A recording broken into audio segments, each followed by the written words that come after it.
There is no question that television has a physiological impact on the brain at the level of hurting the brain, deteriorating your mind activity. The mind turns into mashed potato. Is it conceivable that this has been part of its purpose all along? And if so, who was behind it? And perhaps more importantly, why? TV is a drug, right? It's crack. It's crystal meth squared, right? It's the worst thing in the world for your brain. And we've had it for 50 years, and it's pretty much kind of turned us into quasi-zombies. The question is, what for? Just to sell us products? I don't think so. There's something deeper in this project. Television as a plot to turn human gray matter into goo matter? On the surface, it seemed preposterous, the kind of far-flung conspiracy worthy of today's internet. But the clues were piling up long before, as far back as the very history of the medium itself. 3 television channels became 5. 5 became 13. 13 became 300. And finally, the birth of 24-hour cable TV. Hundreds of channels filled with relaxed standards programming. Around-the-clock TV paired with the perfect way to sleep in front of it. Could those flickering blue rays be tampering with brain tissue even as people slept? In 1977, Jerry Mander theorized on something called alpha waves, which is the type of brain activity induced onto the brain by television, and is the effect of emotionless mind, a mind that is turned passive to the point of total incapacity to think. Our children are going to grow up to be total mush-brained zombies. There's no hope for them. You know, with today's media bombardment, we have televisions in every location you can possibly imagine. People put them in cars, they're in grocery store lines. Everywhere you go, we are saturated with media. What is actually really happening inside your brain as you sit and stare at these blinking lights? And moreover, is there some sort of diabolical plan to destroy the world using this media? Not everything you see on television is considered evil. Not everything is damaging to you. But what kinds of things are good to watch and what kinds of things are bad to watch? What we hope to achieve is that you will be able to make better choices of what you allow into your mind based on this information. We decided to start at the beginning to see what the media's impact was upon toddlers. There are many studies bubbling to the surface why children should not watch television. Hi everyone, a new study found that 40% of 3-month-olds are regular TV watchers. Would you believe that 1/3 of all 3-year-olds in America have a TV in their bedrooms? No, I can't believe it. Yeah, it's kind of disturbing. Did you know the average child spends nearly 45 hours a week watching TV or using other types of media, such as a computer? A report released today says this is having a negative impact on our children's health. By the time they're toddlers, 90% are tuning in. That may be good news for the founders of a 24/7 channel for babies, but guess what? It's bad news for our kids. Research gives parents more reason to keep infants and toddlers away from television. Children need to interact with humans to develop healthy brains. And the Academy says children who watch 3 to 4 hours of non-educational TV every day will have seen almost 8,000 murders by the end of grade school. It doesn't take an Einstein, baby or otherwise, to understand what this means or to follow 3 little words of advice issued by the Academy. It is time for toddlers and their parents to turn that TV off. Turn it off. So what happens when you're an adult? When you're watching television, you're essentially staring at a blinking light, much like the mice in Christakis' experiment. If you've ever experienced a mind fog after watching television, you're not alone.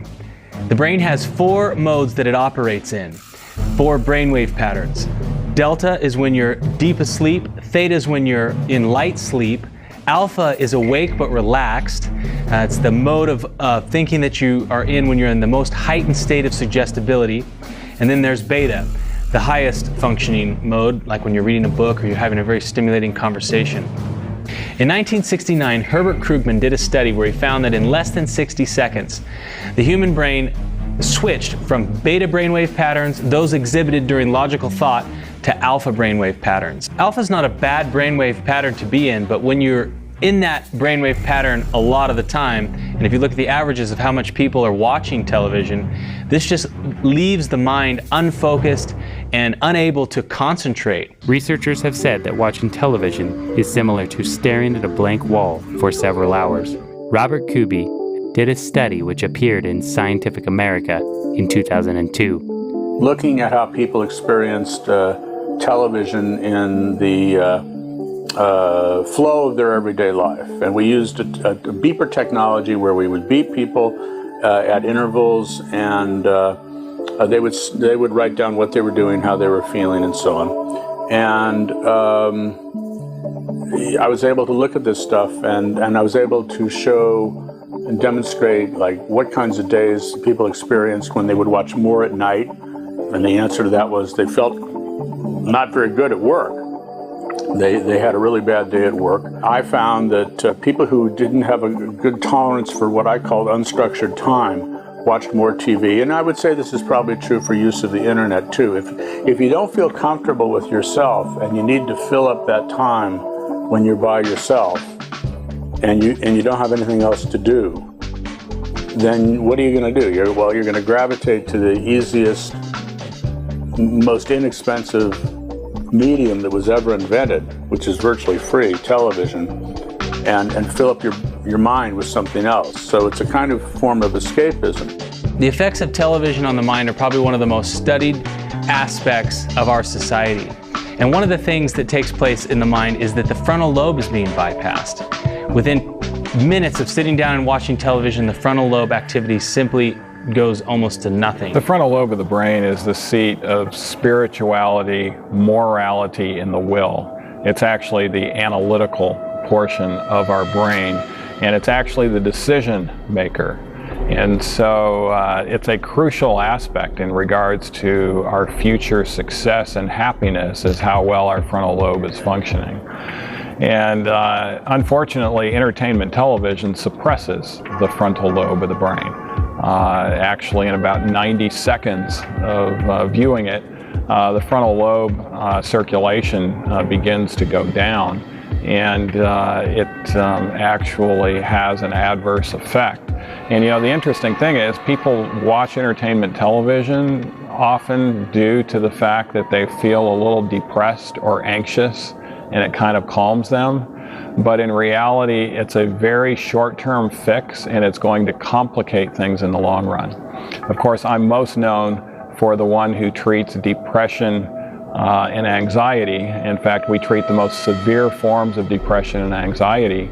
And what we have found is virtually every depressed patient will have about a 40% decrease in circulation and activity of the frontal lobe of the brain. And so we're trying to enhance the frontal lobe. And so, unfortunately, a lot of these gadgets that produce this overstimulation, they can be fun for the short term. But, there's more fun things to do than ever before in human history, but yet we have more depression than ever before in human history, more anxiety. Mental health problems are skyrocketing throughout the world. And the entertainment medium is one of the primary reasons why this is occurring. Studies will clearly demonstrate that when you go to entertainment as a way to either get fun, and it becomes a habitual process, the risk of depression and anxiety will more than double. A day may come when the courage of men fails, but it is not this day. Brings me trouble here. This far, no farther. I'm not saying it's going to be easy. You're going to work harder than you ever worked before. But that's fine, we'll just get tougher with it. If a person grits his teeth and shows real determination, failure is not an option. That's how winning is done. Believe me when I say we can break this army here.